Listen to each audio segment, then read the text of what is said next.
Halo teman-teman, ketemu lagi dengan saya YouTuber amatiran. Kali ini saya memang nggak sendirian sih, selalu ditemani cowok-cowok yang jomblo. Nah, kebetulan kebetulan sekarang di video kali ini tuh saya berbicara tentang kenapa sih masih banyak sekali yang jomblo gitu. Nah, saya punya tamu spesial, bintang tamu dari bosnya IBH, Itik Balado Hijau. Ya sebentar lagi ceritanya ABH. Enggak, tetap Ayam di, balado hijau. enggak itu tetap di BH memang. Bentar lagi BH gantung. Jadi Mas Ubit ini dari Bukit Tinggi, Padang. Padahal gadis-gadis Padang tuh banyak loh Mas yang cantik-cantik. Kenapa masih jomblo? Nggak mau nikah muda, kenapa? Banyak alasan untuk tidak menikah terlalu cepat. Apa itu alasannya? Jadi kalau menikah itu kalau kita hanya beralasankan cinta itu kayaknya terlalu naif. Naif gitu ya? Ya naif. Soalnya kan berapa nih janda-janda muda sekarang ini kan? Nah, masa kita termasuk pendonor janda muda baru? Kan nggak mungkin. Nah, Oh, jadi- bicara janda lagi ini bahaya. Iya, makanya untuk mengantisipasi itu kita tuh untuk menikah tuh banyak pertimbangan terlebih dahulu. Makasih bang. Banyak pertimbangan terlebih dahulu. Nggak mungkin langsung aja. Soalnya kalau kita hanya aku pengen nikah udah nikah gitu kan, tanpa kita menata diri kita, tanpa menata pasangan kita kayak apa, tanpa mengenal lebih jauh kayak apa gitu kan, ujung-ujungnya kan cerai. Cerai gitu ya? Iya sih. Kita menghindari itu. Bicara mengenai perceraian Mas, dan bicara mengenai pernikahan nih, saya udah punya banyak utang nikah itu. Jadi teman-teman nikah saya diundang, utang-undangan maksudnya. Ya.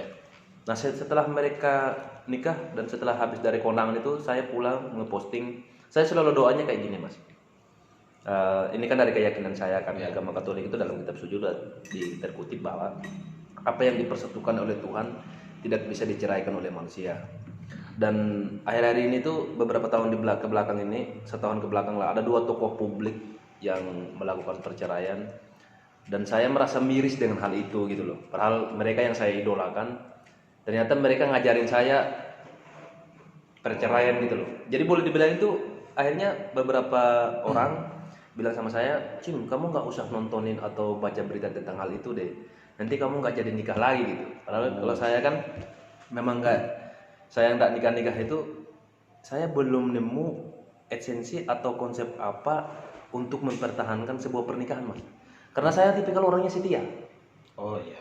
Bukan setia tikungan ada, memang setia saya. Orang-orang setia. kita ini yang suka Pink Hello Kitty ini memang setia gitu kan. Makanya saya masih mencari caranya gimana sih mempertahankan sebuah pernikahan kan gitu. Nah kalau Mas Ubed sendiri gimana? Jangan jauh-jauh lah. Bapak mak aku juga cerai sebenarnya. Oh Jadi gitu. baru 6 bulan yang lalu kan. Sebenarnya itu semua agama melarang perceraian. Di dalam Islam juga punya keyakinan abghadu halal indallah talak. Artinya itu Wah, ini lengkap ya Islam sama Katolik gitu. iya, ini sama Katolik gitu. Nah, jadi sesuatu perkara yang halal tapi dibenci oleh Tuhan adalah perceraian. Nah, di dalam Katolik kan tidak boleh bercerai. Sesuatu yang disatukan oleh Tuhan tidak mungkin dipisah oleh manusia. Jadi sebenarnya apa sih yang membuat orang gampang bercerai? Kalau aku pendapat pribadi itu biasanya yang pertama orang menikah karena melihat kecantikan. Karena kecantikan itu relatif, jelek itu mutlak. Mutlak gimana? Orang yang cantik pasti akan jelek. Orang jelek dari awal tetap jelek dari sampai akhir. Gitu kan? Benar juga. Nah, yang kedua itu karena melihat harta, pernikahan melihat harta. Orang ya berapa banyak orang kaya gitu kan, ujungnya bercerai karena terjadi slack tentang harta. Tapi orang-orang yang aku lihat menikah karena agama, entah itu Katolik karena mencintai karena Tuhan, dia mencintai sosok itu karena mencintai Tuhan di baliknya, dan mereka abadi cintanya. Kalau bicara mengenai itu Mas, harta gitu kan. Ini malah banyak tuh adik-adik saya di kampung. Dulu mungkin waktu mereka kecil, saya yang ceboin mereka tuh. Sekarang udah nikah Mas, udah punya 2 anak, 3 anak tuh. Ya. Dan apa ya, kalau secara ekonomi sampai mereka gangguin saya, bang, kenapa sih nggak nikah? Padahal udah punya ini, punya itu gitu. Kami aja yang nggak punya apa-apa langsung nikah gitu kan. Iya. Jadi saya bilang sama mereka, saya itu bukan karena faktor ekonomi deh gitu kan. Iya.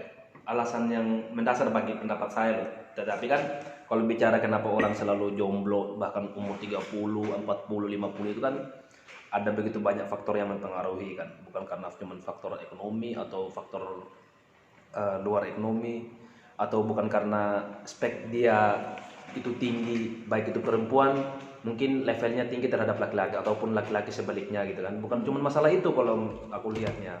Dan beberapa teman-teman yang saya sering tanyain juga ini kan bukan masalah karena faktor itu. Ada begitu banyak faktor yang mempengaruhi sehingga orang-orang lama nikahnya, lama baru nikah gitu loh. Kenapa? Dan lama nggak mau nikah muda gitu. Memang sih beberapa teman-teman kita juga yang melakukan pernikahan muda.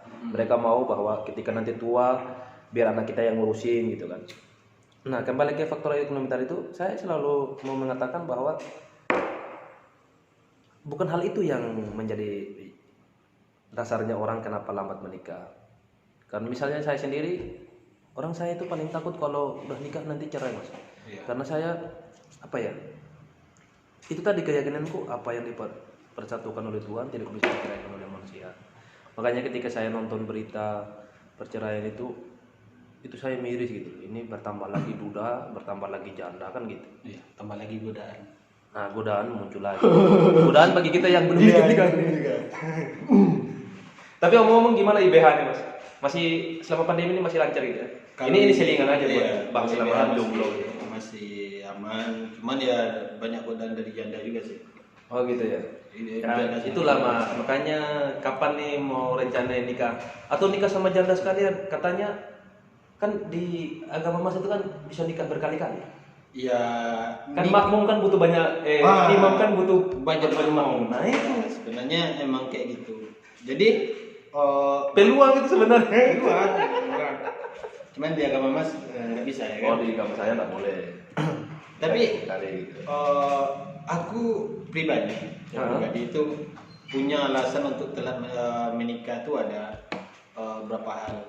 Yang pertama, sampai saat ini aku belum pernah tertarik dengan perempuan yang cantik. Kenapa? Padahal kalau dia cantik itu bagus.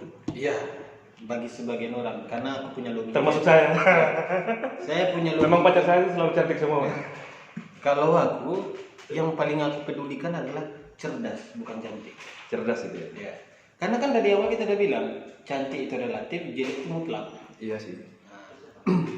Jadi itu yang membuat aku butuh wanita-wanita cerdas supaya anak-anakku juga cerdas nantinya. Gitu ya. Jadi untuk menemukan sekarang beberapa kali aku dekat sama perempuan gitu kan, mereka fokus ke kecantikan segala macam gitu. Aku nggak betah, nggak nyaman.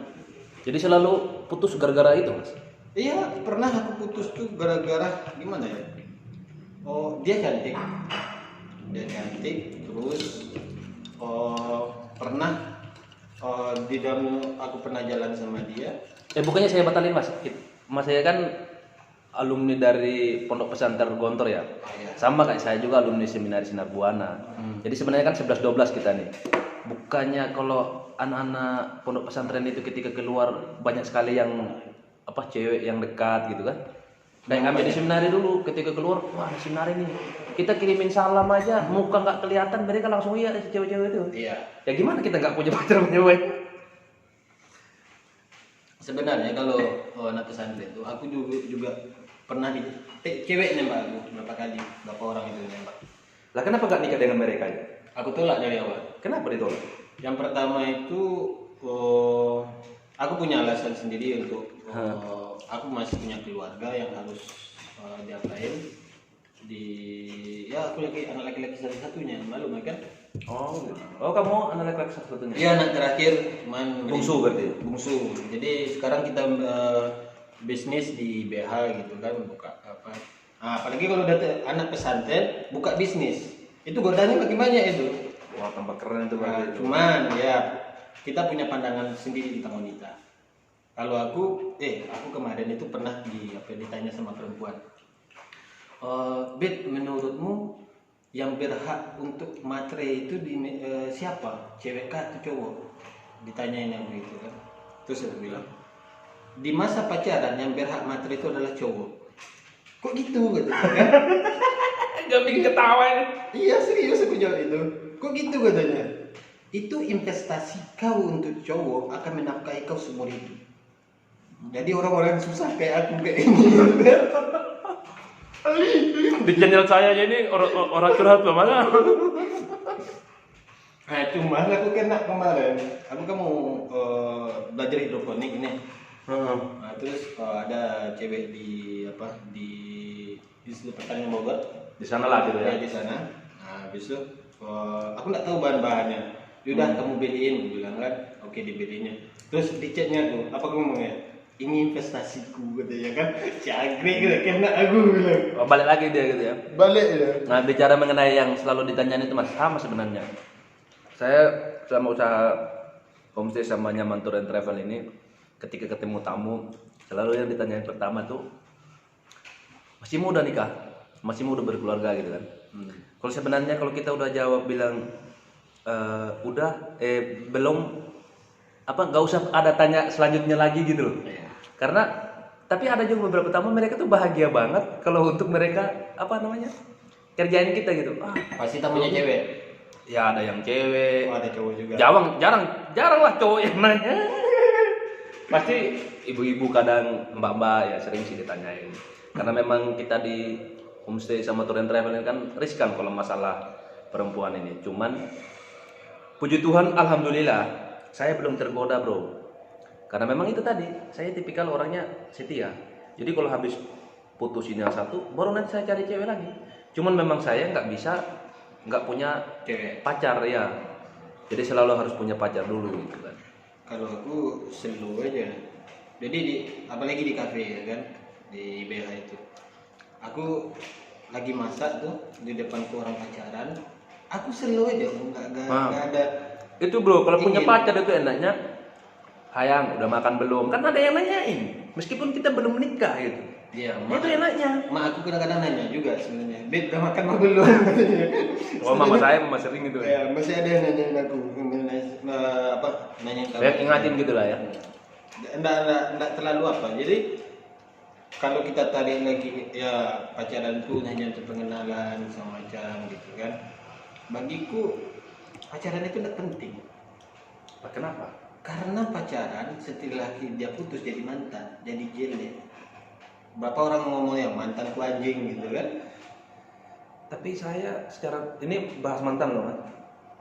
Saya tuh punya mantan beberapa sih, beberapa. Ada yang dari Sumatera juga loh, Mas, mantan saya. Dan daerahnya.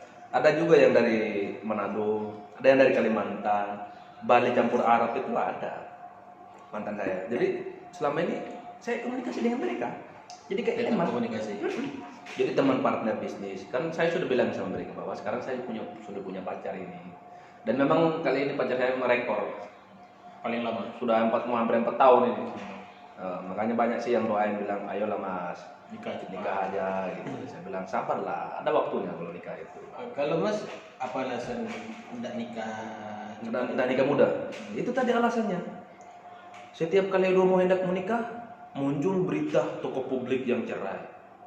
Jadi saya Jadi juga takut. kayak punya ketakutan gitu loh. Oh, jadi parno sendiri jadi. Jadi jangan sampai nanti saya juga nikah. Ini orang kalau toko publik kan apa yang dia nggak punya Mas? Bahwa segala hal dia sudah punya.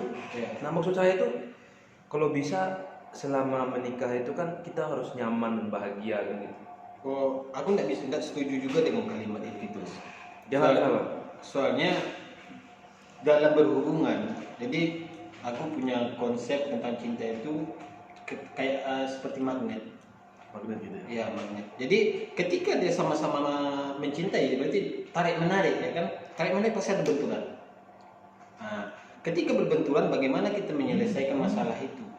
Setelah berbenturan itu terjadi. Kalau orang sekarang kan berbenturan dikit udah cerai, gampang aja, gitu kan? Ya. Cuman kalau aku pernah menulis sebuah tulisan itu, menikah itu bukan. Ini menjadi closing statement ya. Ya. Menikah itu bukan tentang cinta, tetapi tentang partner hidup. Tetapi ketika kita menikahi seseorang yang kita cintai dan mampu menjadi panel hidup, sujudlah lebih lama. Gitu ya. Ya. Jadi itu tadi teman-teman, ini closing statement dari saya. Bagi teman-teman yang ada di luar sana yang nikah muda ataupun yang sudah menikah, silakan dipelihara istrinya baik-baik. Jangan diduakan, dan doakan kami juga supaya nanti tidak menduakan anak orang. Dan jaga baik-baik buah hati kalian, berikan pendidikan yang baik, berikan makanan yang baik, gitu kan. Nah, dan bagi kami yang orang-orang yang masih jomblo nih, dalam tanda kutip belum menikah, ya doain aja lah, segera juga kami akan menyusul kalian, gitu kan. Tapi bahwa kami memilih ini tuh hal yang nyaman, karena memang kita investasi untuk bikin calon-calon istri nanti tuh nyaman sama kami gitu, dan bahagia gitu kan.